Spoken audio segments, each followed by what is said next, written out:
저희는 지난주에 창세기 4장을 통해서 가인과 아벨의 아들들인 아담과 하와의 아들들인 가인과 아벨 이야기를 저희가 살펴보았습니다. 가인과 아벨이 함께 하나님께 제사를 드렸는데 하나님이 동생 아벨과 그의 제사는 받으시고 그리고 형인 가인과 그의 제사는 연락하지 아니하셨죠. 이 일로 인하여 가인의 안색이 변하였고 그리고 동생을 들에 나가서 돌로 쳐 죽이게 됩니다. 하나님께 예배하는 모양도 있었고요. 그리고 또 하나님께 제물도 올려드리긴 했는데 자기 중심적으로 예배를 드리니까 그 결과는 살인을 저지르는 죄의 열매를 맺는 거였다라는 것을 우리가 보았습니다.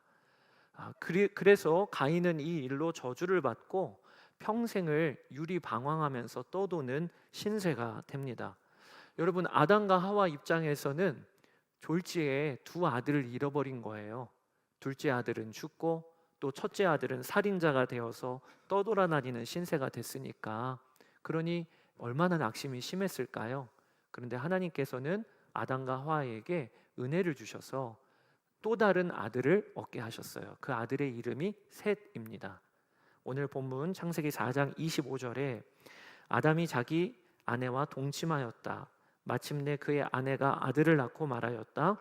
하나님이 가인에게 죽은 아벨 대신에 다른 씨를 나에게 허락하셨구나. 그의 아내는 아이의 이름을 셋이라고 하였다. 이렇게 가인과 아벨 사건 이후에 이제 창세기 4장 16절부터 5장 마지막까지는 두 가지 족보가 등장을 하게 됩니다. 여러분들이 창세기를 읽다가 보면 아마 이 4장, 5장의 족보에 이르러서는 고개가 갸우뚱하실 거예요. 아니, 이게 무슨 의미라고 여기에다가 이렇게 족보를 기록을 해두셨나. 이 족보를 그래서 그냥 넘어가시는 분들도 많습니다. 그러나 하나님의 말씀 안에 담겨있는 족보는 우리에게 주는 메시지가 있어요. 그래서 오늘 저는 족보 설교를 좀 하려고 합니다. 창세기 4장 16절부터 5장까지 두 가지 족보가 나오게 돼요. 하나는 가인의 족보이고요, 하나는 셋의 족보입니다. 4장 16절에서 24절까지 먼저는 9절에 걸쳐서 가인의 족보가 기록이 되어지고 있는데, 이 가인의 족보는 한마디로 말하면 하나님을 떠난 사람들의 기록입니다. 어떻게 시작되고 있냐면 같이 한번 16절 읽어보겠습니다. 가인은 주님 앞을 떠나서 에덴의 동쪽 놋 땅에서 살았다. 여기 표현을 주목해 보세요. 가인이 에덴의 동쪽 놋 땅으로 갔다 이렇게만 이야기하지 않고 그 앞부분에 가인은 주님 앞을 떠나서 라고 하는 기록을 하고 있어요. 이건 아주 중요한 의미가 있는 겁니다.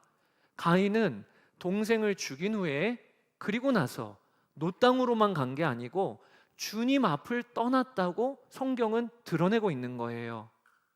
이전까지 아담과 하와의 밑에 있을 때에는 그래도 가인은 예배 드리는 모양은 있었던 자였어요.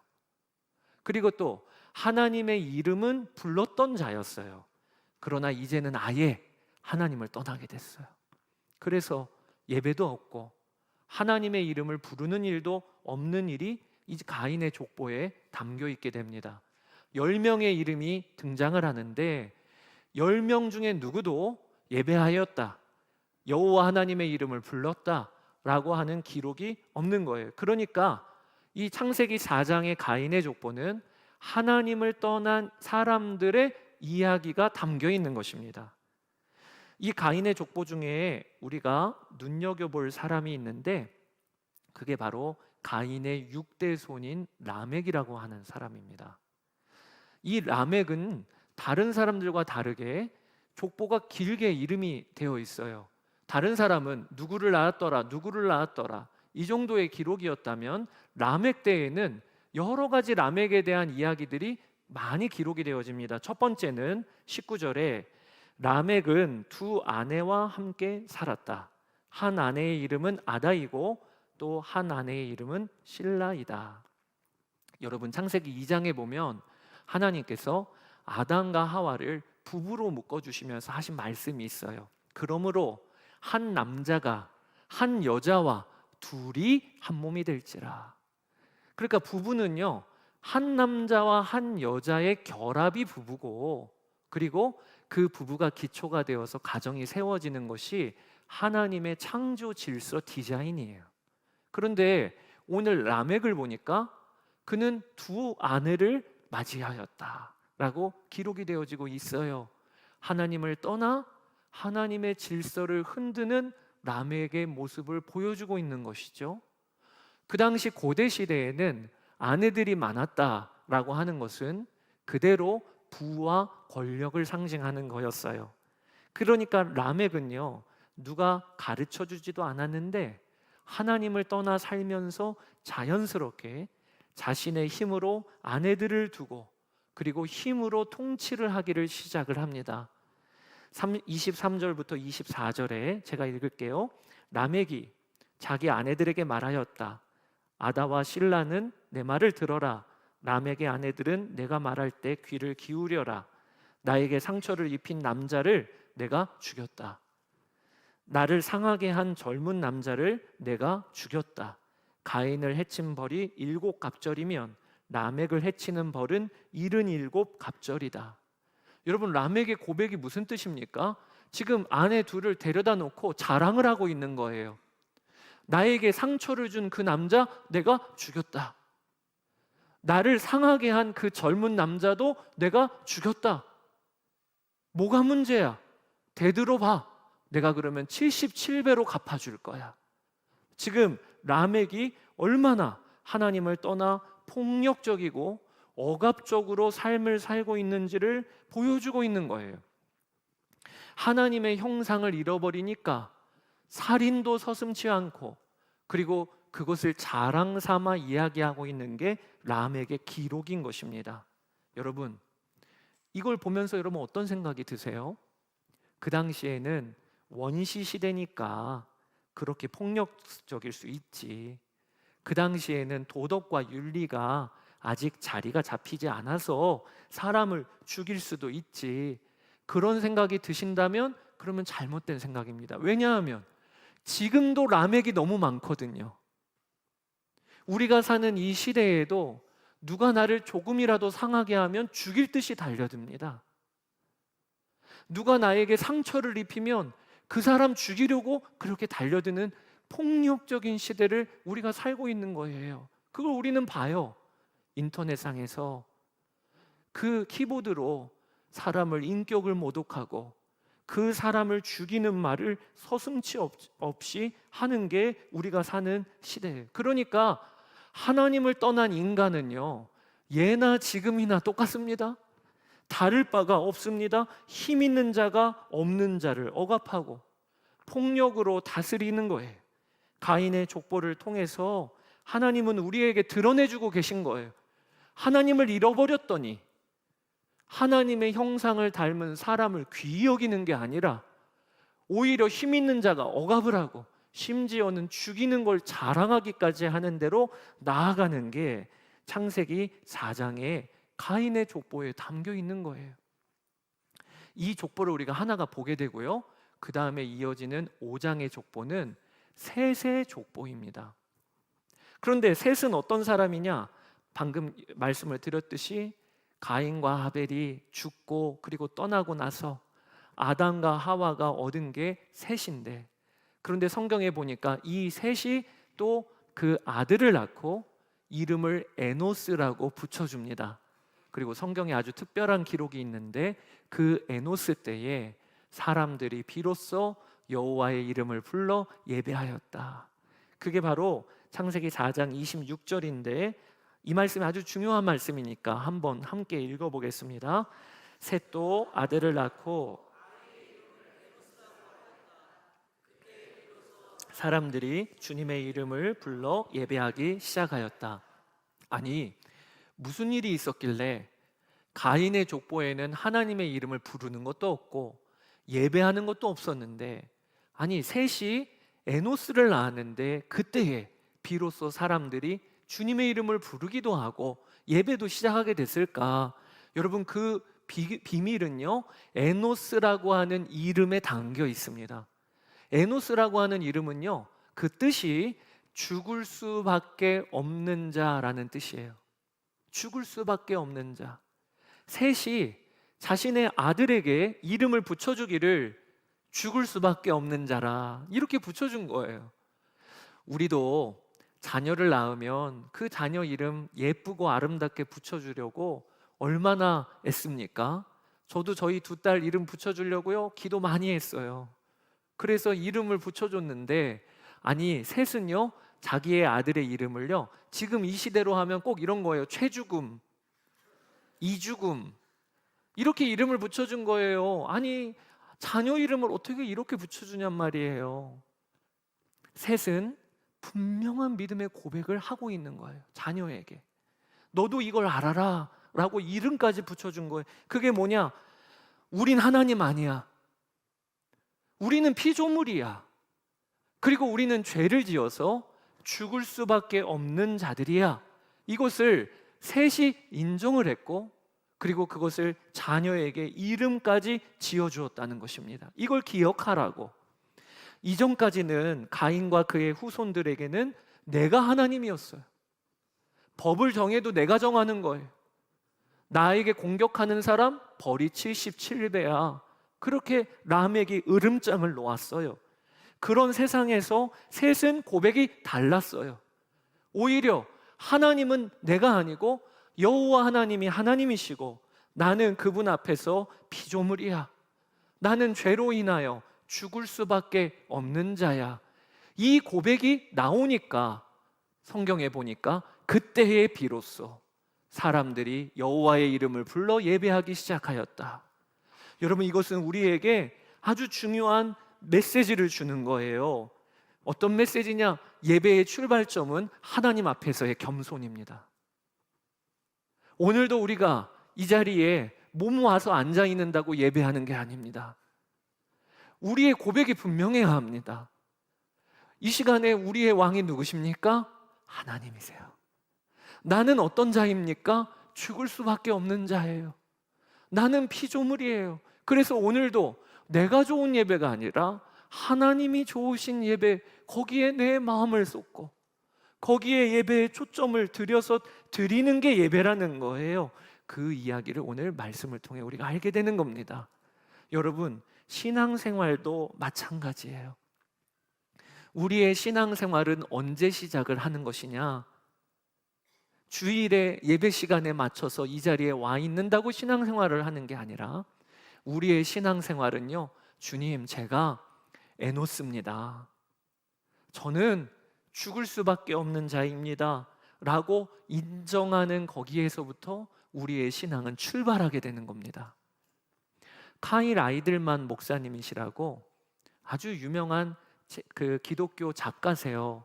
그리고 목회하시는 목사님이십니다. 근데 이분이 팬인가 제자인가 Not a Fan이라고 하는 책을 내셨는데 한번 꼭 읽어보세요. 너무 재밌고 또 강력한 책이에요. 근데 이 카일 아이들만 목사님이 쓰신 책 중에 The End of Me라고 하는 책이 있습니다.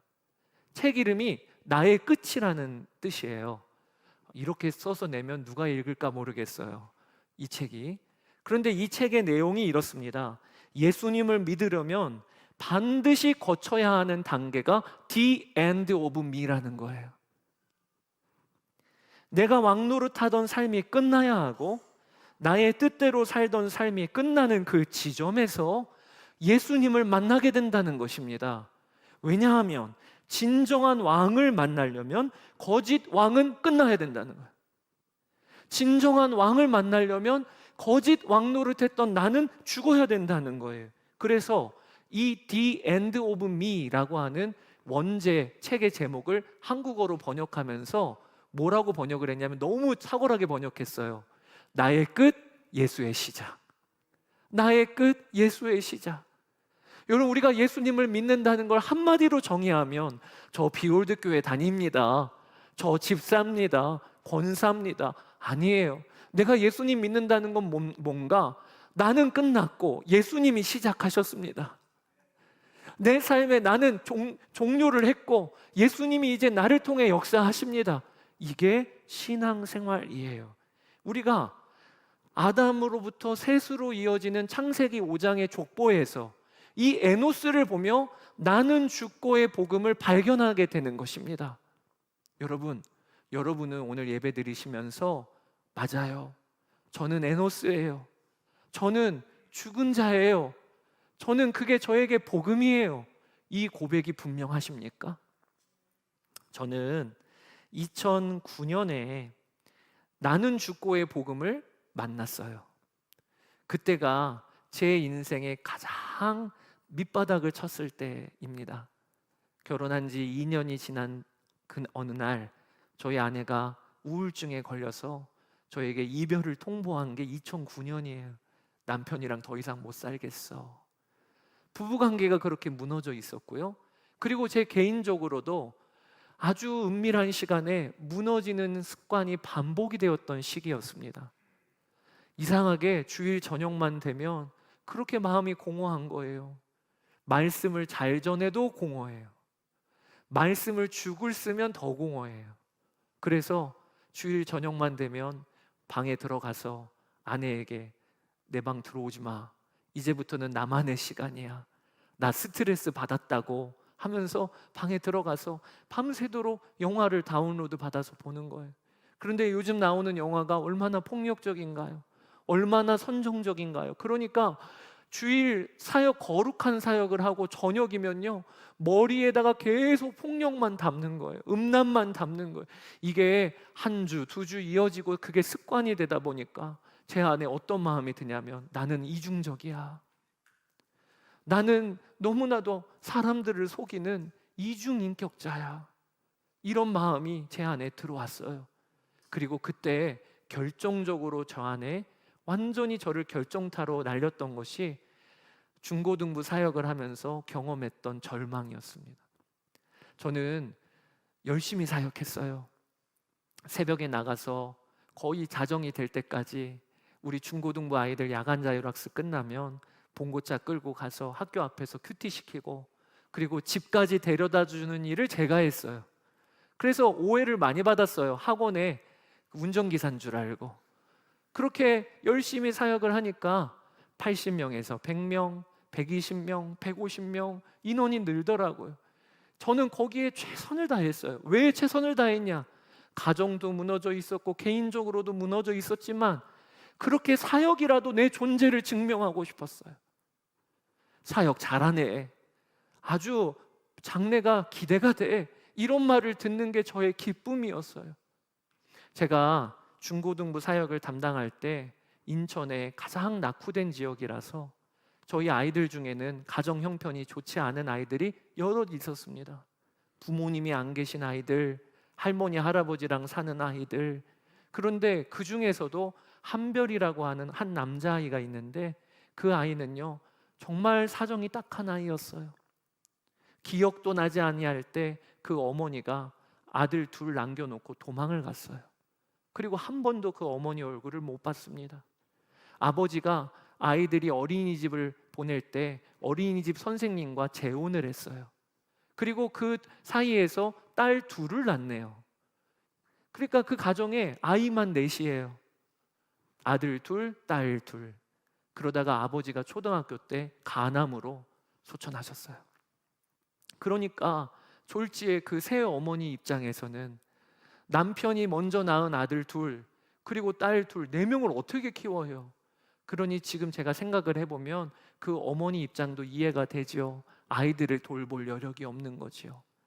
이 아이가 중학교가 되고 나서부터는 누구도 그를 돌봐주지를 않고 그리고 보호자가 없다 보니까 엇나가기 시작을 하는데 걷잡을 수 없이 엇나가는 거예요.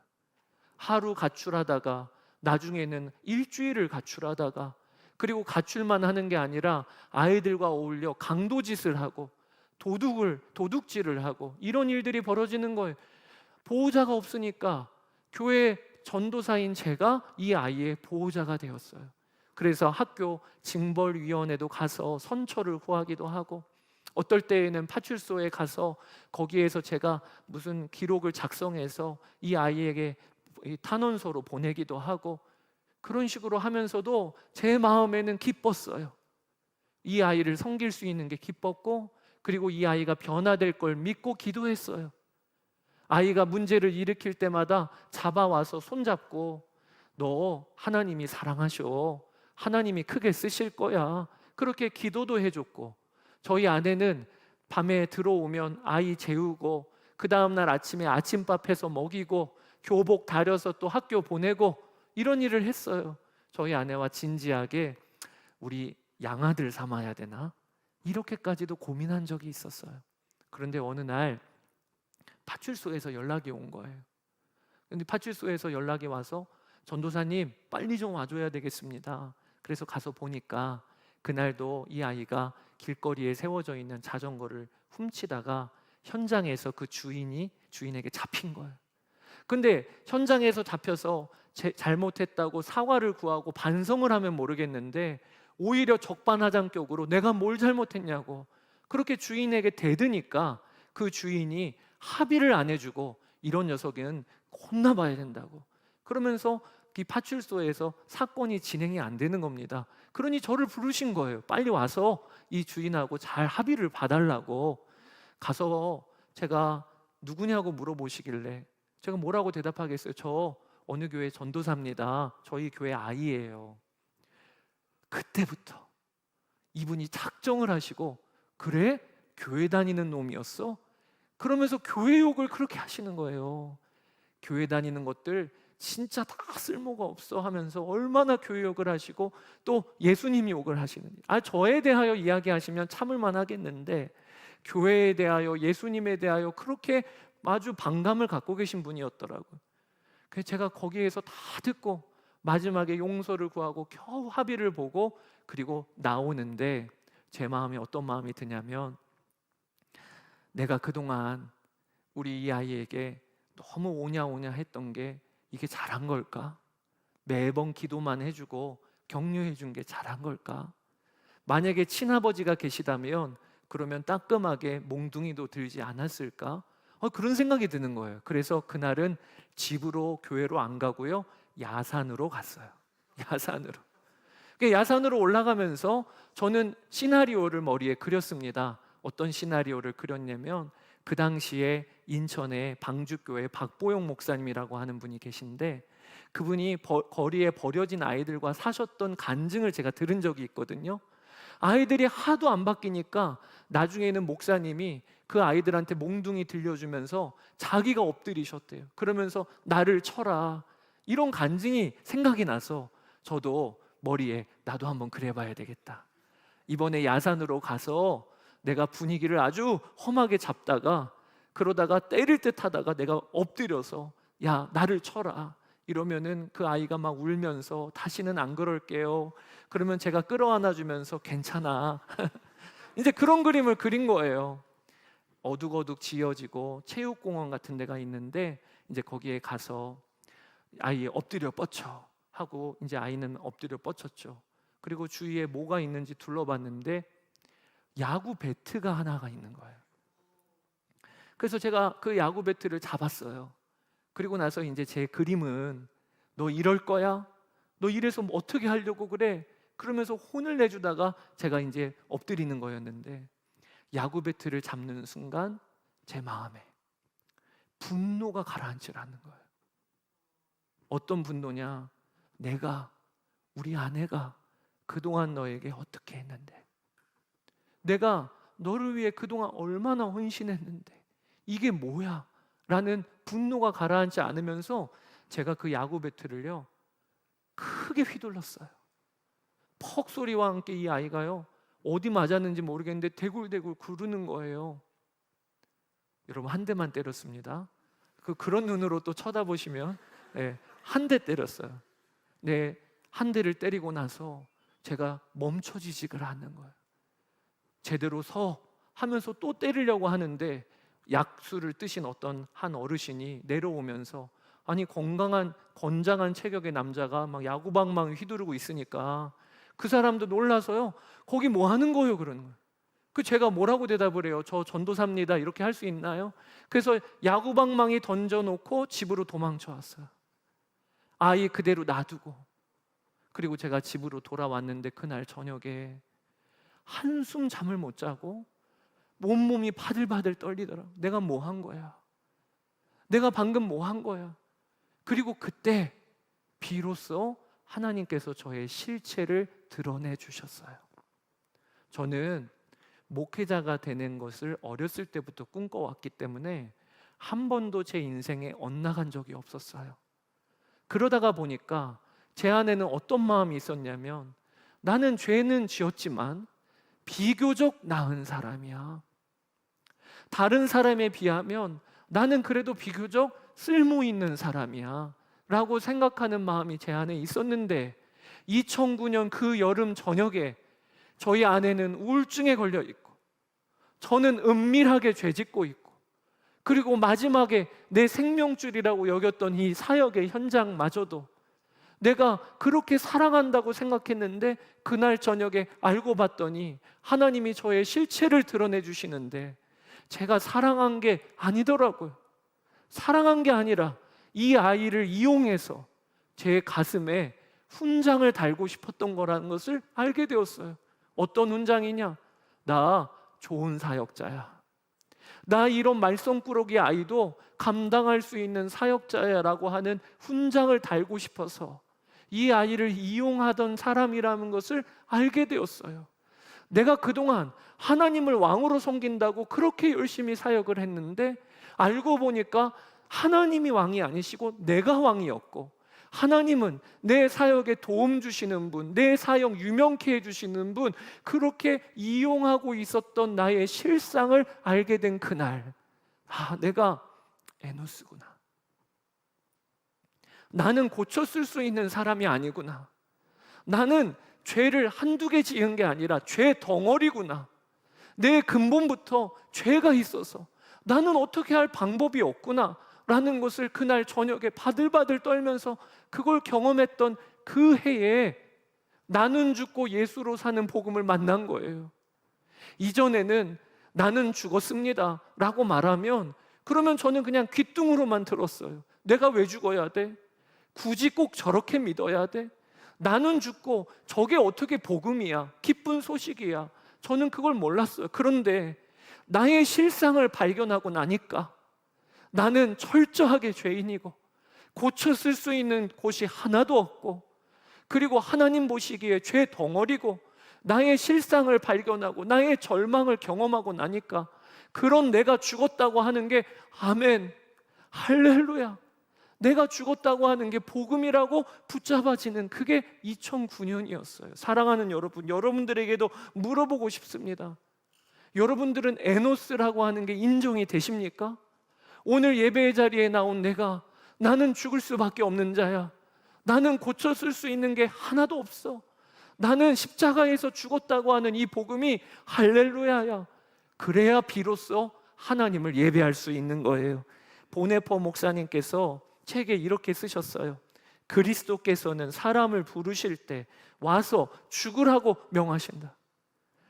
여러분, 우리 주님은 우리를 부르실 때 먼저 우리에게 명령하세요. 너 와서 여기서 죽어라. 십자가에서 죽어라. 내가 죽어야 하나님이 나를 통해 역사하실 수 있기 때문에 그렇게 하시는 거예요. 내가 죽어야 예수님이 사실 수 있기 때문에 우리에게 죽음의 자리로 초청하시는 거예요. 포항에 한동대를 설립하셨던 초대 총장이신 고 김영길 교수님이 계세요. 근데 그 교수님은 정말 한국에 유학이라고는 없었던 그 시기에 정말 국가적인 영재였어요. 그래서 미국에 가서, 그리고 재료공학을 전공을 하고, 그리고 과학을 공부해서 나중에는 미 한국우주국인 나사의 연구원으로 들어가게 됩니다. 장래가 촉망받던 그런 학자였어요. 그런데 그가, 하나님께서 그를 부르십니다. 조국으로 돌아가서 조국에 있는 다음 세대 청년들에게 복음을 전해라. 그 부르심을 받고 그가 돌아와서 세우고 설립한 게 한동대예요. 한동대. 근데 한동대를 설립을 할 때 그가 결단을 합니다. 하나님, 세상 방법대로는 안 하겠습니다. 학교를 설립하고 운영하는 일에 불법이 들어오는 일을 허용하지 않겠습니다. 그렇게 결정을 하고 학교를 세워가는데 얼마나 어려움이 많았는지, 부정한 청탁들이 있고, 그리고 투자를 하겠으니 이것만 이렇게 합의를 보자고 하는 사람들이 있고 다 끊어냈대요. 그런데 그렇게 하다 보니까 적들이 생기기 시작한 거예요. 김영길 교수가 한 게 아닌데도 불구하고 온갖 구설수와 그리고 어려움이 그렇게 일어나기 시작하고, 급기야는 이 김영길 교수를 아주 적대하는 세력에서 이 일간지에다가 이를 비난하는 성명서를 싣게 됩니다. 주간지에 싣게 된 거예요. 한동대가 비리가 있다고. 그 아내 되는 김영애 권사님이 그 일간지를 보고 통곡하면서 울었대요. 아니, 우리 남편이 어떻게 한국에 온지 그 아내는 알잖아요. 다 포기하고 온 건데, 그리고 바른 길 걷기 위하여 타협하지 않은 것뿐인데 어떻게 이렇게 모해하고 비난하는 글을 일간지까지 실었을까? 밥이 먹히지를 않더래요. 출장을 갔다 오신 김영길 교수가 들어왔는데 사모님은 너무 힘든데, 아니 표정을 보니까 아무렇지 않더래요. 오히려 남편은. 그러더니 들어오자마자 밥 줘. 그래서 밥을 잘 드시고, 그리고 방에 들어가서 주무시는데 세상에 코까지 고는 거예요. 그래서 이 김영애 그 사모님이 이해가 안 되지요. 그 다음날 아침에 남편이 일어나자마자 제일 첫 번째 질문이, 아니 당신은 그런 일을 당하고도 아무렇지도 않아요? 그렇게 질문을 했대요. 그때 김영길 교수가 했던 말이 한마디예요. 죽었는데 뭐, 죽었는데 뭐. 그러면서 그가, 여보, 하나님께 내 이름을 쓰시도록 올려드렸는데 그분이 높여주실 때만 나를 드리고 낮추실 때는 드리지 않을 작정이었어. 내 이름의 주인 되시는 분이 내 이름을 가지고 볶아 잡수시든지 삶아 잡수시든지 나는 아무런 권리가 없어. 여러분, 이게 에노스를 통과한 자의 능력이에요. 내가, 하나님 죽었습니다. 저는 죽은 자입니다. 하나님이 저의 삶의 왕이시니 마음껏 이끌어 주십시오. 저는 오직 순종만 하며 갈 겁니다.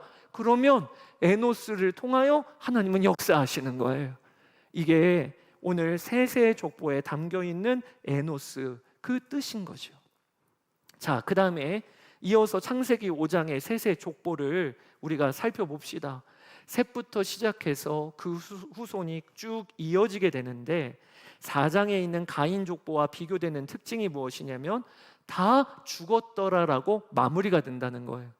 4장에서는 가인의 후손은요 죽었더라라고 하는 표현이 없어요. 그런데 5장에서는 에노스 이후에 죽었더라, 죽었더라, 죽었더라.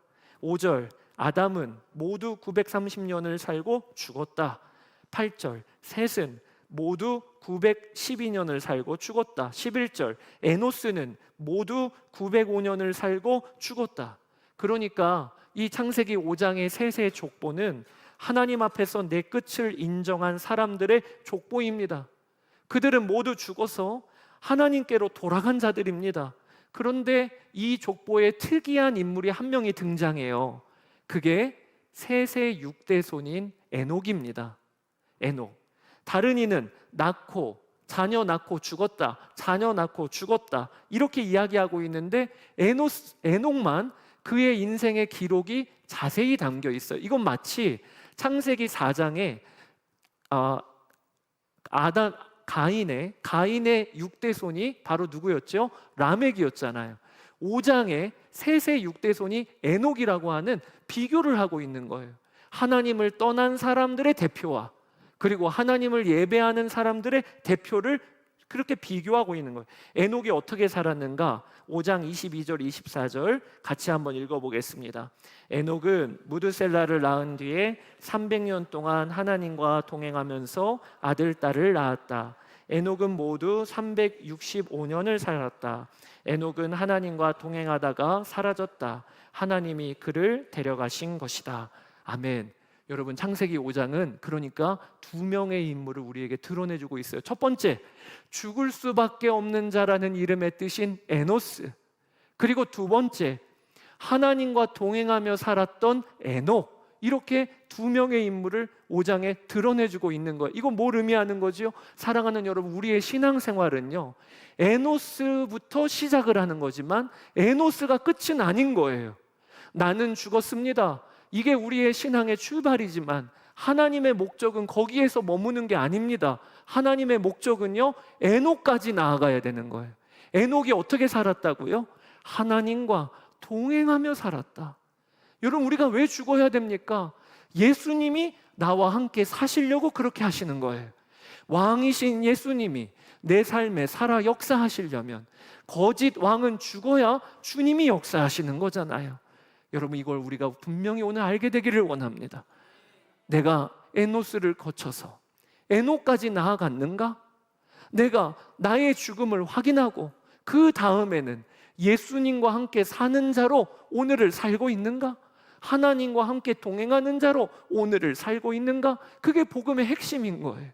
그래서 제가 오늘 제목을요, 제 기억으로는 제일 길게 붙였어요. 아담의 계보를 통해 나는 죽고 예수로 사는 복음을 만나다. 사랑하는 여러분, 오늘 우리 주님이 우리를 초청하십니다. 나는 죽고 하나님으로 사는 이번 한 주간을 살라라고 우리를 초청해 주시는 거예요.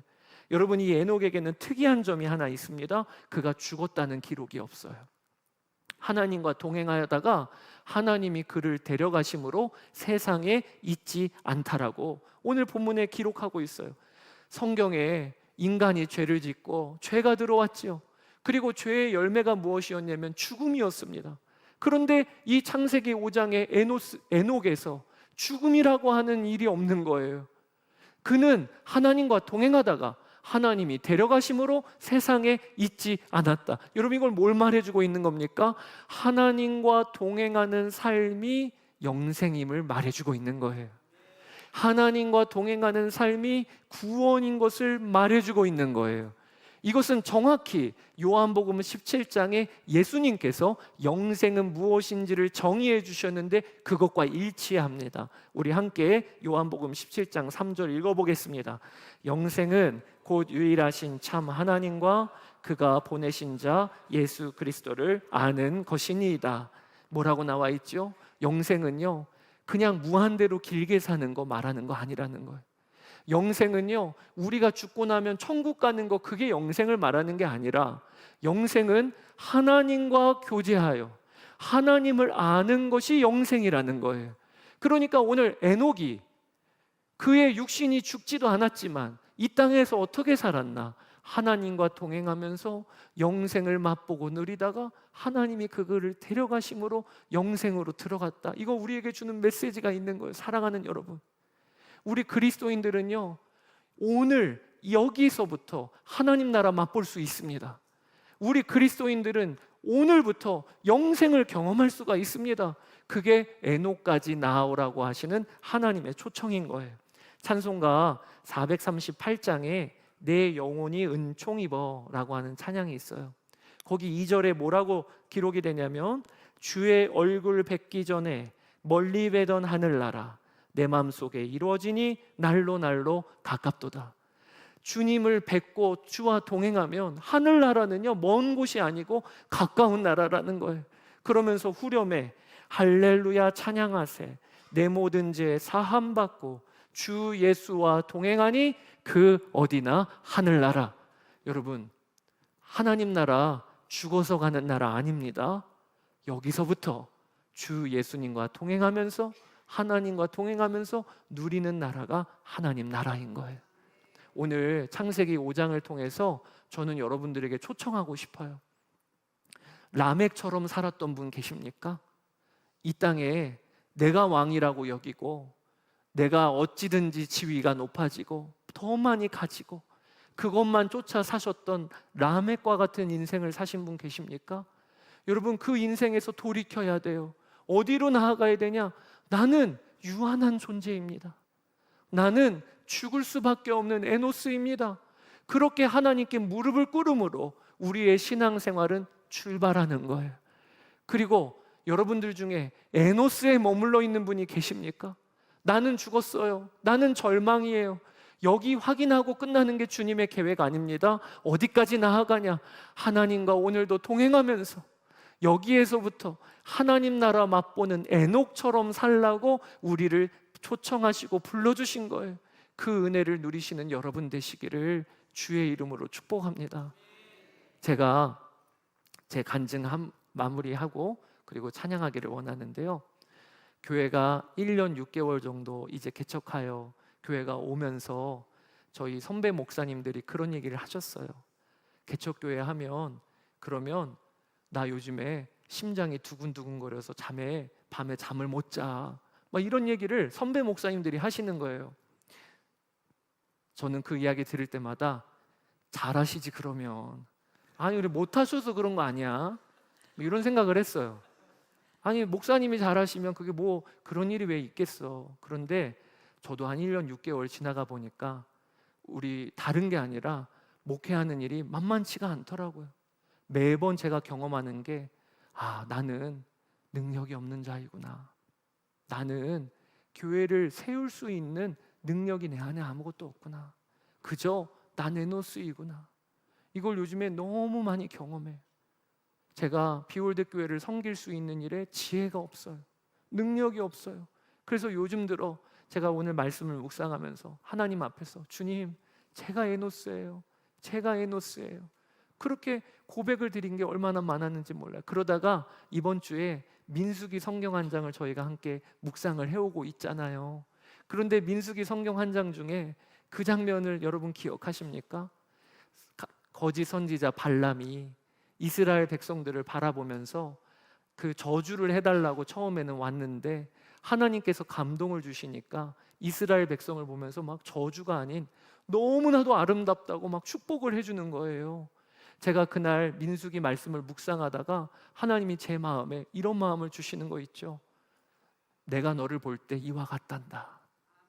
너는 그렇게 연약하고 힘이 없고 우둔하고 미련한 것 맞지만 그러나 나의 눈에 너는 아름다운 존재란다. 이러면서 막 위로를 주시는 거예요. 제가 그날 어떤 마음이 들었는지 알아요? 저 충분합니다. 하나님, 저 이제 기대할 게 없어요. 성도들을 향하여서도 제가 할 거 기대하는 게 아니라 사랑만 하면 되겠네. 왜냐하면 하나님이 나를 사랑해 주시고 말씀으로 그날 위로를 부어주시는데 제 마음에 어떤 마음이 드냐면 저는 더 이상 바랄 게 없어요. 저 비올드 교회를 향하여서도 바라는 게 없습니다. 오직 주님의 사랑이 얼마나 감사한지 그날 제 마음에 하나님 정말 좋아요. 이게 영생을 이 땅에서부터 누리는 마음의 고백이고 그리고 삶인 거예요. 저는 여러분들에게도 이번 한 주간 에노스도 경험하시고 에녹도 경험하시는 역사가 있으시게 되기를 주의 이름으로 축복합니다. 오늘 말씀을 준비하면서 이 찬양이 떠올랐어요. 에녹의 삶을 꼭 요약한 것 같아요. 영원한 사귐에 날 초대하시네. 주님을 누리며 사는 삶, 그리고 주님과 함께 걷는 삶, 이것이 영원한 삶. 이 찬양을 우리가 찬양하면서 하나님이 나를 에노스의 자리로, 에녹의 자리로 불러주신다, 이렇게 우리가 하나님께 응답하면서 같이 찬양하고 기도하도록 하겠습니다. 이것이 영원한 삶.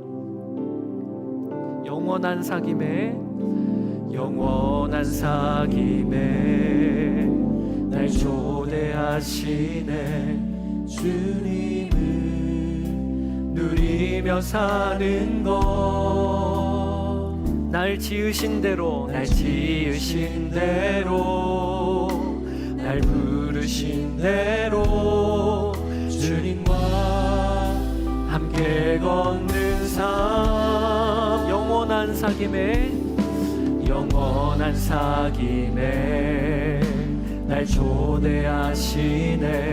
주님을 누리며 사는 것, 날 지으신 대로, 날 부르신 대로 주님과 함께 걷는 삶. 이것이 영원한 삶, 이것이 영원한 삶. 참 하나님과 그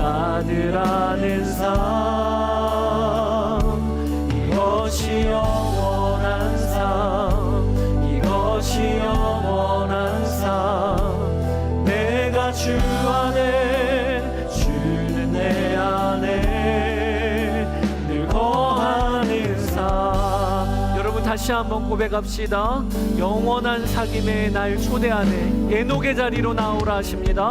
난 사귐에 날 초대하네. 주님을 누리며 사는 삶, 주님을 누리며 사는 것, 날 지으신 대로, 날 부르신 대로 주님과 함께 걷는 삶, 이것이 영원한 삶, 이것이 영원한 삶, 이것이 영원한 삶. 참 하나님과 그 아들 아는 삶,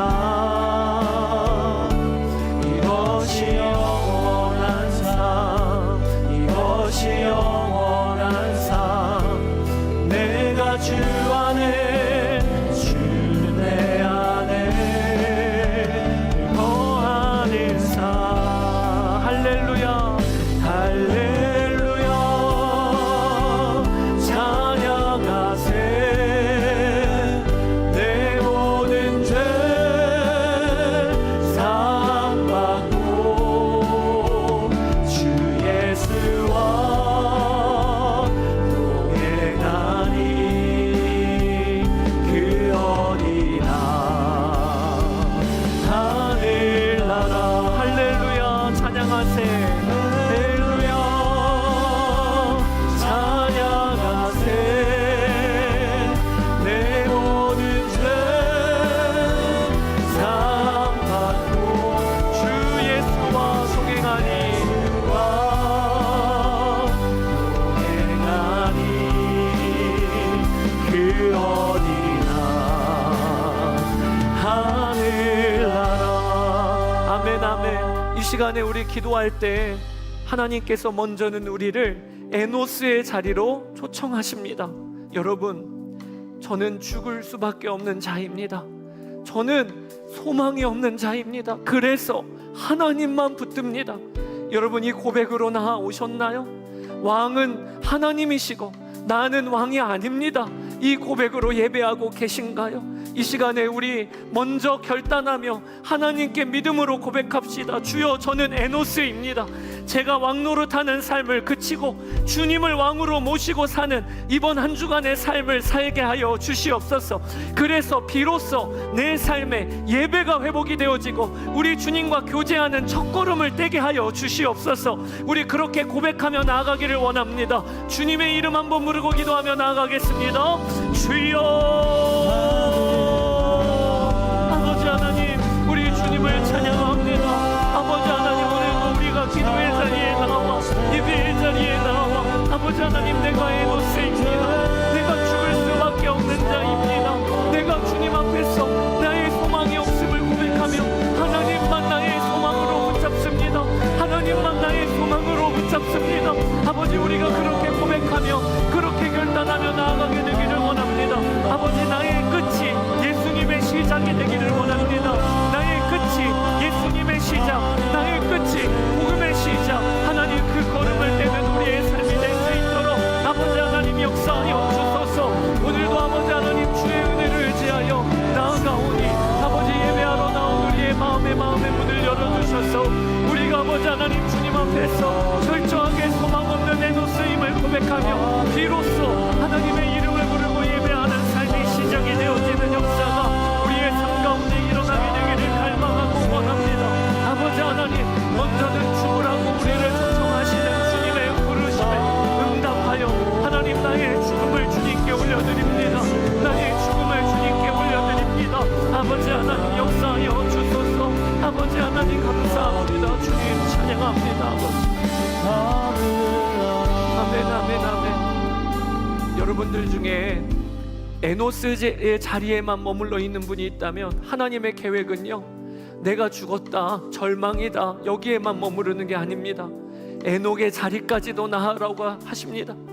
주님과 동행하며 예수님으로 사는 생명의 자리까지도 나아오라고 하십니다. 내가 하나님을 믿는데도 왜 이렇게 늘 원망이 많고 기쁨이 사라지고 찬양이 사라졌을까? 우리가 나는 죽었다, 절망에서만 그치면 안 돼요. 이제 우리가 주님이 내 안에 계셔서 내가 바로 에녹이라고 불러주십니다.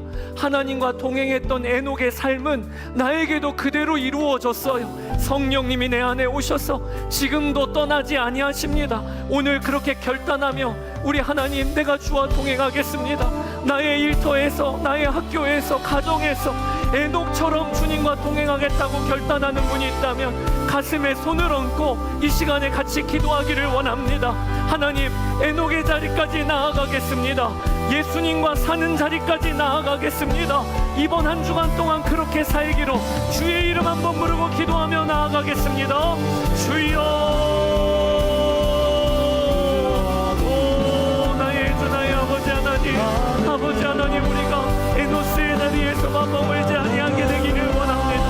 아버지 하나님, 우리 안에 성령 하나님을 보내주심으로 말미암아 아버지 하나님, 주님이 내 안에 역사하고 계시고 아버지 하나님, 이 땅에서부터 하나님 나라 맛보고 하나님 천국을 누리도록 하나님 우리를 불러주셨는데 아버지 하나님, 우리의 삶에 언제부턴가 기쁨을 잃어버리고 감격을 잃어버렸던 삶이 아버지 회복이 되어지게 되기를 갈망하고 원합니다. 그 어디나 하늘나라라고 고백하며 할렐루야 외치며 나아가는 우리의 삶이 되기를 갈망하고 원합니다. 오늘도 예배 자리에 나오는 우리 모든 성도들 한 사람 한 사람 가운데 하나님의 은혜 위에 은혜를 더하여 주소서. 주님만 바라보며 에녹의 자리까지도 나아가는 믿음의 삶을 결단하며 나아가게 하여 주소서.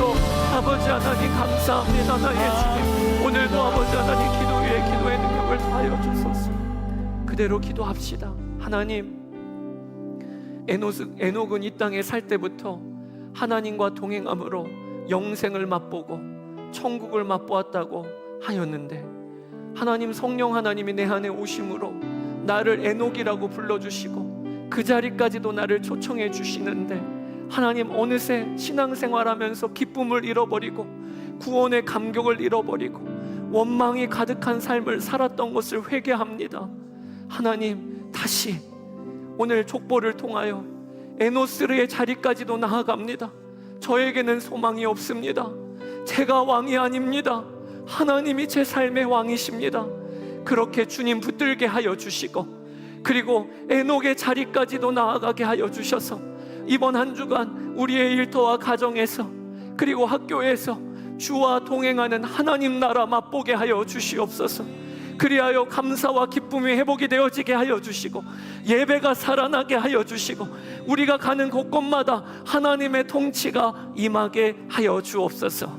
아버지, 이 시간 가슴에 손을 얹고 있는 우리 성도들의 손을 주님의 손으로 삼아 주소서. 주님이 만지심으로 말미암아 병에서 고침을 얻게 하여 주시고 마음과 생각의 질병에서 노임을 받게 하여 주시고 믿음이 달라지게 하여 주시고 삶의 변화가 일어나게 하여 주옵소서. 주님을 믿는 게 행복하게 하여 주시고 주님을 믿는 성도의 복된 삶을 이번 한 주간 살게 하여 주옵소서. 감사합니다. 주님, 찬양합니다. 우리 주 예수 그리스도의 이름으로 기도드렸습니다. 아멘.